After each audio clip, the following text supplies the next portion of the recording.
Most people think the future is something that happens to them. But the truth is uncomfortable. The future is something you prepare your mind for or you pay the price later. 2026 will not reward the smartest people in the room. It will not reward the busiest, and it will not reward those who wait and see. It will reward those who think differently, because technology will accelerate, jobs will disappear, certainty will vanish, and pressure will increase. And in that world, the greatest advantage you can have is not money, not connections, not talent. It's the habits of your mind. Stay with me until the end of this talk, because the final mindset shift is the one that separates people who survive the future from those who shape it. Most people wake up already behind their emails, behind their responsibilities, behind the expectations of others. The first thought that enters their mind is not meaning, it's urgency. What do I need to get done today? What problem is waiting for me? What fire needs to be put out? And without realizing it, they hand control of their day to fear, because when your day starts with task instead of purpose, you don't lead your life, you react to it. In 2026, the people who will thrive will not be the ones who are the busiest. They will be the ones who are the clearest. Clear about why they are doing what they do. Clear about what actually matters. Clear about what deserves their energy and what does not. Powerful people don't wake up chasing checklists. They wake up chasing meaning. They ask a different question. Not what must I do today, but why does today matter? That question changes everything, because when you know why today matters, you no longer feel overwhelmed by what needs to be done. Tasks stop feeling like burdens and start feeling like expressions of purpose. Stress doesn't disappear, but it transforms. It stops being a signal of danger and becomes a signal of importance. Fear-driven action is exhausting. Purpose-driven action is sustaining. When fear is the driver, every obstacle feels personal. Every delay feels like failure. Every mistake feels like proof that you are not enough. And over time, that constant tension drains you. It turns motivation into anxiety. It turns ambition into burnout. But when purpose is the driver, something remarkable happens. You can handle pressure without breaking. You can endure discomfort without quitting. You can face uncertainty without losing direction, because purpose gives meaning to stress. Stress without meaning feels like suffering. Stress with meaning feels like sacrifice. And humans are remarkably good at enduring sacrifice when it serves something bigger than themselves. In 2026, life will move faster than ever before. The demands will increase. The noise will get louder. Expectations will rise, while clarity becomes rare. In that environment, worrying will feel natural, fear will feel justified. But the habit you must build, the one that will protect your energy and sharpen your focus, is the habit of returning to your why. Not once a year, not when things fall apart, every single day, because worry asks, what if this goes wrong? Purpose asks, who am I becoming through this? Worry shrinks your vision. Purpose expands it. When you anchor your decisions to fear, you optimize for safety. You choose comfort over growth. You avoid risk, avoid responsibility, avoid discomfort. And while that might feel good in the short term, it quietly limits your future. But when you anchor your decisions to a deeper reason, you optimize for alignment. You choose what matters, not just what's easy. You accept short-term discomfort in service of long-term meaning. You stop asking what will make you feel better now and start asking what will make you proud later. That shift is subtle, but it is powerful. Purpose doesn't remove doubt. It gives you a reason to move forward despite it. There will be days in 2026 when motivation disappears, days when results are slow, days when effort feels invisible. In those days, worry will whisper, is this even worth it? And purpose will answer, yes, because this is who I decided to be. That is resilience. Resilience is not toughness. It is clarity. It is knowing why you started, so you don't quit when it gets hard. Most people don't fail because they lack ability. They fail because they forget their reason. They get lost in urgency. They drown in deadlines. They confuse movement with progress. Purpose brings you back to center. It reminds you that not every task deserves equal energy. Not every opportunity deserves a yes. Not every problem deserves your panic. When you know your why, you gain the courage to say no to distractions, to misaligned goals, to expectations that don't serve your deeper mission. And that is not selfish. That is leadership, because in a world full of motion, the person with direction becomes the reference point. Purpose doesn't make life easier. It makes difficulty meaningful. It turns pressure into fuel instead of friction. It turns effort into expression. It turns long days into worthwhile ones. In 2026, success will not belong to those who manage their time the best. It will belong to those who manage their meaning the best. Those who know what they stand for before the world tells them what to chase. The habit is simple but rare. Before you act, ask why. Before you decide, ask what it serves. Before you worry, ask what matters. Anchor every decision, especially the hard ones, to a deeper reason. Because when your why is clear, your worry loses its power. The world moves fast, faster than our minds were ever designed to handle. Everything around us is built to reward immediacy, fast results, instant feedback, quick wins. One click, one swipe, one tap, and we expect progress. We have been trained to believe that if something matters, it should happen now. And if it doesn't, we assume it's broken, or we are. This addiction to speed has quietly reshaped how people think, decide, and live. In a short-term world, patience feels outdated. Consistency feels boring, and long-term thinking feels risky. But the truth is simple and uncomfortable. Everything meaningful still takes time. Trust takes time. Mastery takes time. Confidence takes time. There are no shortcuts to things that last. In 2026, The people who truly win will not be the ones who move the fastest. They will be the ones who move with intention. They will be the ones who can see beyond the moment and make choices not just for today's comfort, but for tomorrow's strength. Short-term thinking feels good in the moment. It promises relief. It promises ease. It promises the illusion of progress. But it often trades long-term stability for short-term pleasure. And that trade is rarely obvious until the bill comes due. Long-term thinking, on the other hand, often feels uncomfortable at first. It asks you to delay gratification, to endure boredom, to resist temptation, to choose effort when ease is available. And yet, over time, it compounds into something powerful. The problem is not that people don't want a better future. The problem is that the future requires sacrifices that the present tries to talk us out of. The short-term mind asks, how do I feel right now? The long-term mind asks, who will I become if I keep choosing this? Those two questions lead to very different lives. In a world obsessed with speed, discipline looks like self-denial. But discipline is not punishment. Discipline is direction. It is the decision to stay aligned with what matters most, even when something easier is available.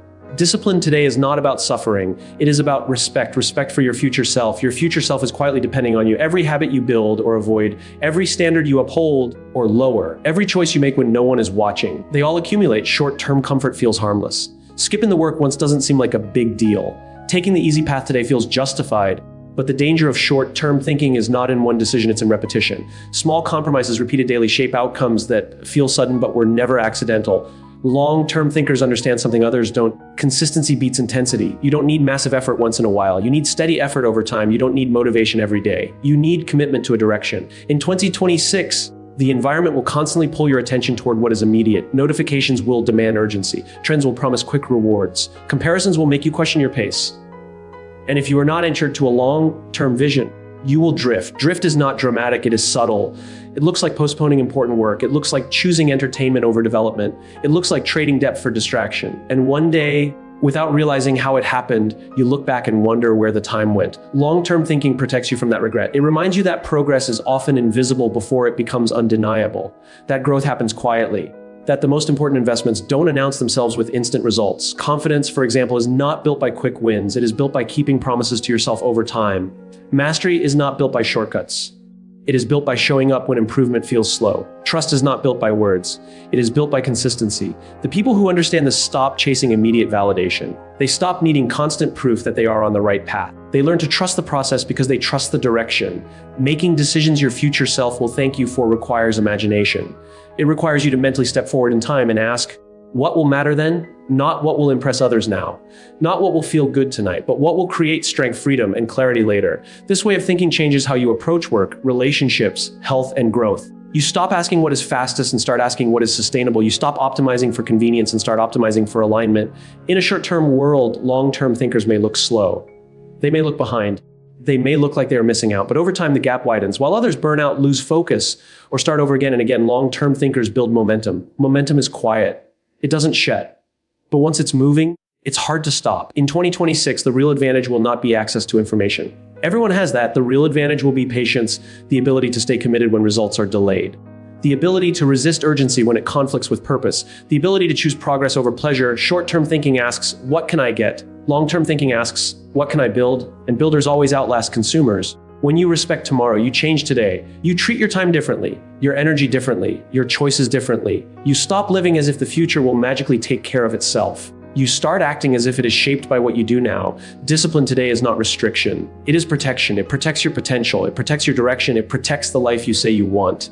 In a world addicted to speed, the most powerful habit you can develop is the ability to slow down your thinking while everyone else rushes, to stay focused on the long game while others chase the moment, because the future does not reward urgency, it rewards preparation. Too many people live their lives on a fragile foundation, a foundation built on outcomes, on number results, on wins and losses, on how things turn out. And because of that, their sense of self rises and falls with every success and every failure. When they succeed, they feel worthy, but only for a moment.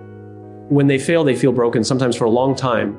This is one of the most exhausting ways to live because outcomes are unstable, results fluctuate, circumstances change, markets shift, people leave. Effort doesn't always equal reward. And when your identity is tied to things you cannot fully control, your confidence becomes temporary and your peace becomes fragile. The strongest minds understand something that most people never learn: you are not your results. You are your standards. You are not defined by what happened today. You are defined by how you consistently show up regardless of what happens. In 2026, this distinction will matter more than ever. The world will measure you constantly. Metrics will be everywhere. Views, likes, money, rankings, titles, feedback. Success will be visible. Failure will be public. And if you let those external signals determine your worth, you will live in a permanent state of emotional instability because applause fades, criticism comes easily, and outcomes are often delayed. People who attach their identity to results live with quiet fear. Fear of failing. Fear of being exposed, fear of losing momentum, fear that one bad outcome will erase all progress. That fear doesn't make them stronger, it makes them cautious, reactive, and defensive. But when identity is rooted in standards, something changes. Standards are internal, they are chosen, not awarded. They don't disappear when things go wrong. When you define yourself by standards, you no longer ask, did I win today? You ask, did I live up to who I said I would be? And that question is far more powerful because it puts control back in your hands. You cannot control outcomes. You can control consistency. You cannot control applause. You can control effort. You cannot control how others respond. You can control how you show up. In 2026, the habit is not to chase validation, but to build reliability within yourself. To become someone who can be trusted by others, yes, but more importantly, by yourself. Consistency is unglamorous. It doesn't trend. It doesn't always get noticed. It doesn't offer instant gratification. But consistency is what builds real confidence. Not the loud confidence that needs to be seen, but the quiet confidence that doesn't need permission. People who measure themselves by outcomes live on emotional spikes. High highs, low lows. When things go well, they feel unstoppable. When things don't, they question everything. Their motivation depends on momentum, and when momentum slows, so do they. But people who measure themselves by consistency stay grounded. They understand that bad days don't define them. Good days don't inflate them, they stay steady. And stability over time becomes strength. Outcomes fluctuate. Identity must not. That is not detachment from ambition. It is detachment from ego. It means caring deeply about doing good work without letting the result decide your value. It means learning from failure without letting failure label you. It means celebrating success without becoming dependent on it. In a results-obsessed world, this mindset is rare. And because it is rare, it is powerful. When your identity is stable, you take smarter risks. You try again after setbacks. You accept feedback without defensiveness. You grow without fear of looking imperfect. Because your worth is not on the line every time you act. Think about how freeing that is. When failure is no longer a threat to your identity, it becomes information. When success is no longer proof of your worth, it becomes feedback. Both become tools instead of judgments. In 2026, many people will burn out not because they work too hard, but because they emotionally attach themselves to every outcome. Every dip feels personal. Every delay feels like rejection. Every loss feels like identity damage. But the strongest minds will move differently. They will show up even when no one is watching. They will maintain standards even when rewards are delayed. They will stay disciplined even when recognition is absent.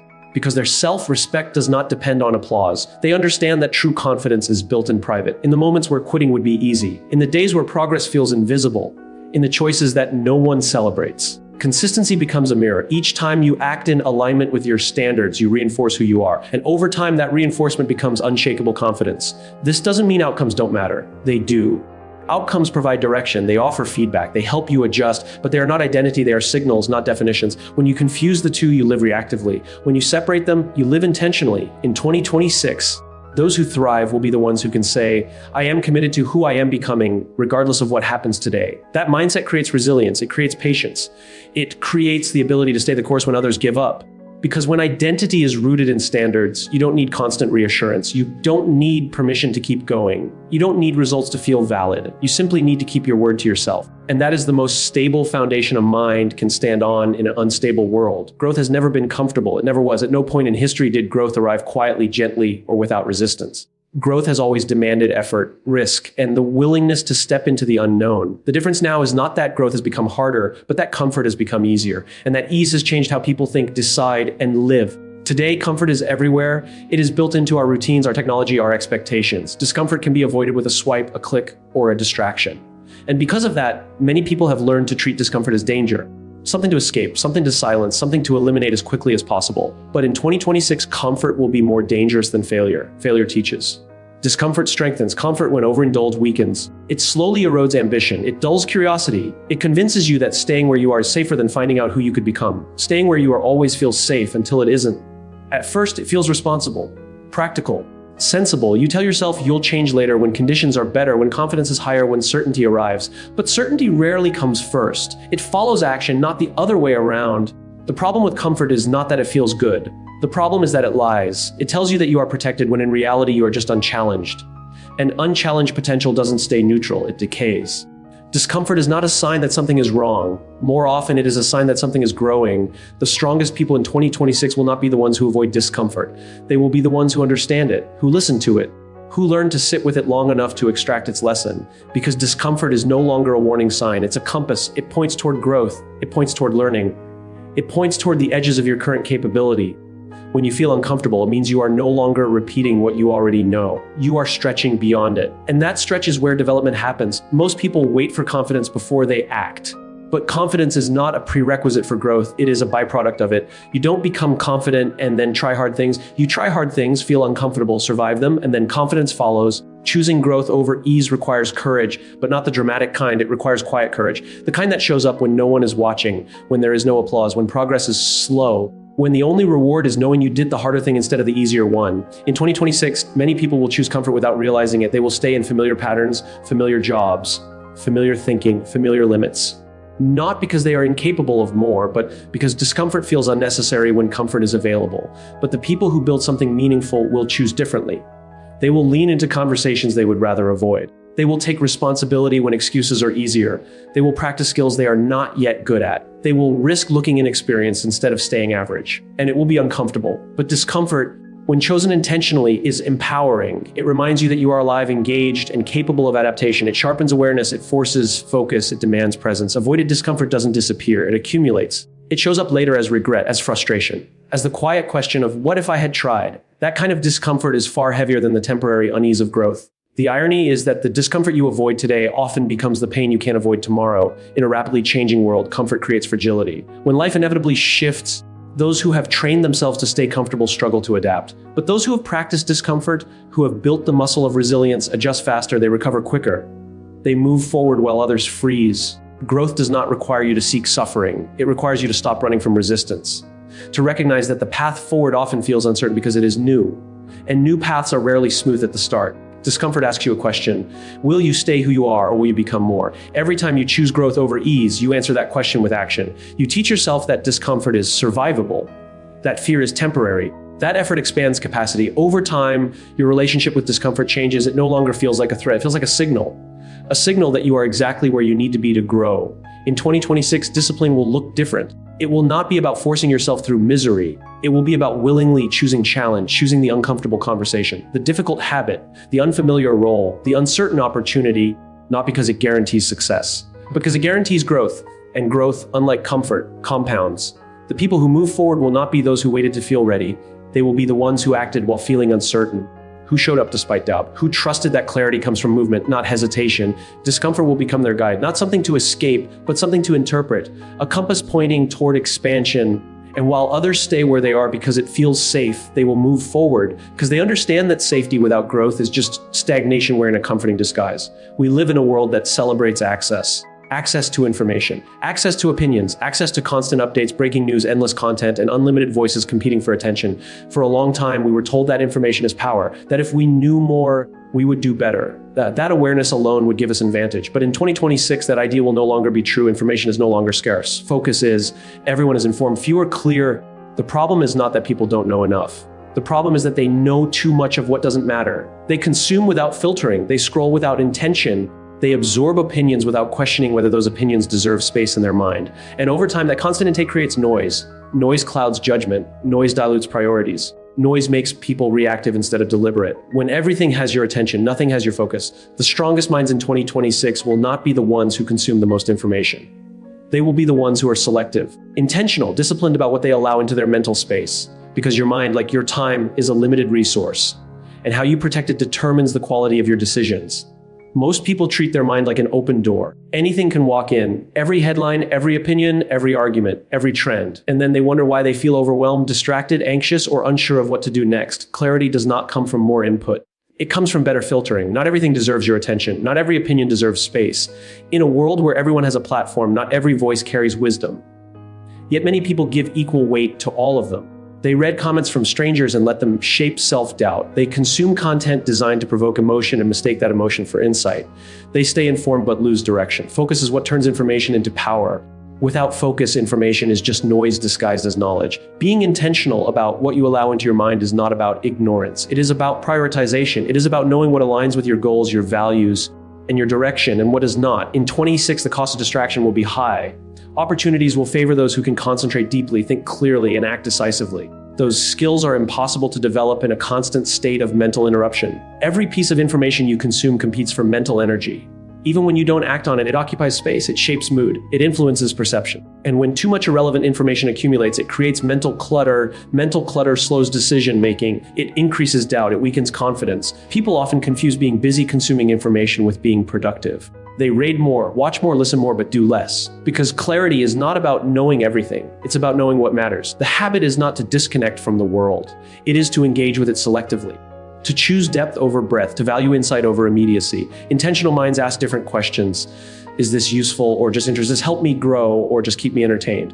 Does this align with who I'm becoming or distract me from it? Filtering information requires discipline because the world constantly pulls in the opposite direction. Algorithms reward outrage, not wisdom. Speed is prioritized over accuracy. Volume over value. And if you don't actively choose what enters your mind, something else will choose for you. Clarity is a competitive advantage because it allows you to act while others hesitate. When your thinking is clear, you don't get paralyzed by options. You don't chase every trend.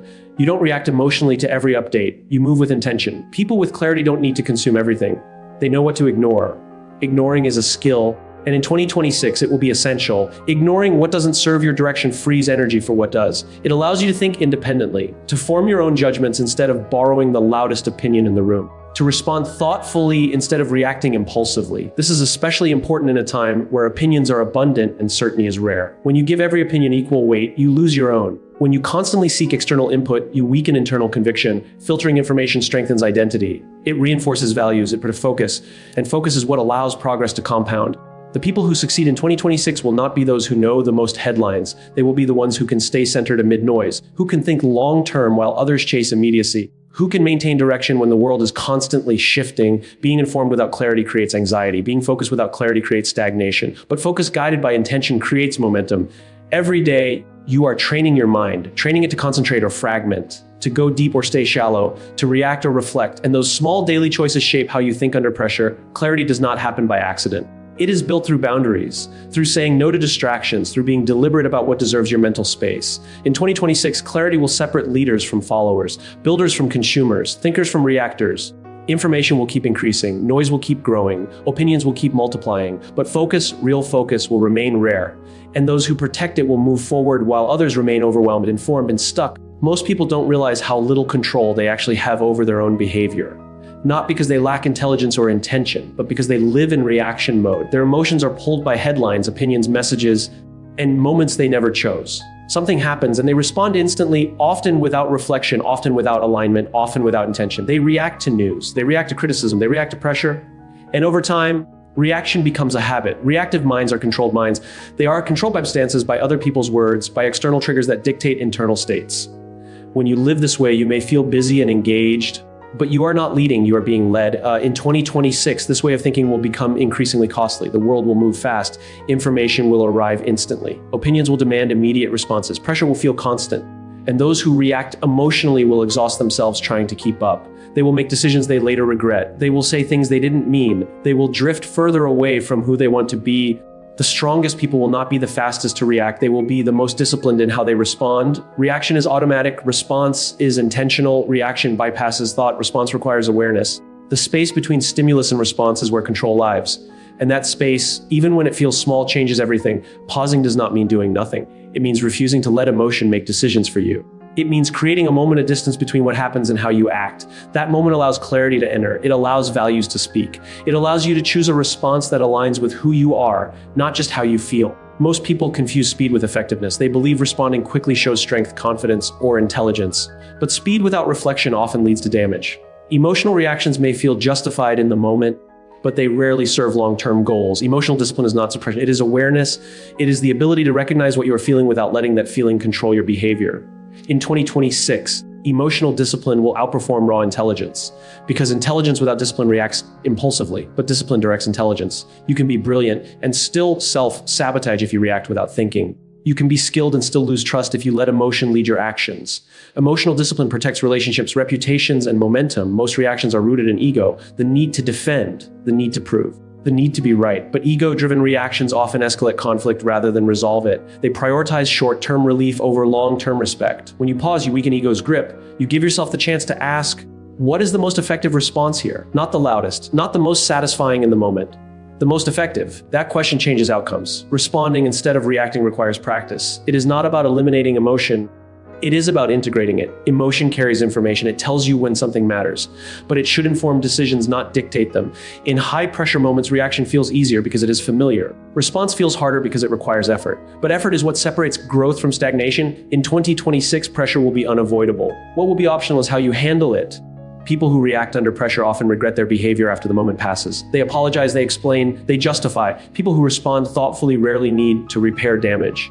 They preserve trust because their actions are consistent. Consistency is built on emotional control. When you replace reaction with response, you reclaim agency. You stop being a passenger in your own life and become the driver. You choose words carefully. You choose actions deliberately. You choose silence when necessary and engagement when useful. This does not make you passive. It makes you powerful. Power is not the absence of emotion. It is the ability to channel emotion productively. Responding instead of reacting also changes how you perceive challenges. Criticism becomes data, not a personal attack. Pressure becomes a signal, not a threat.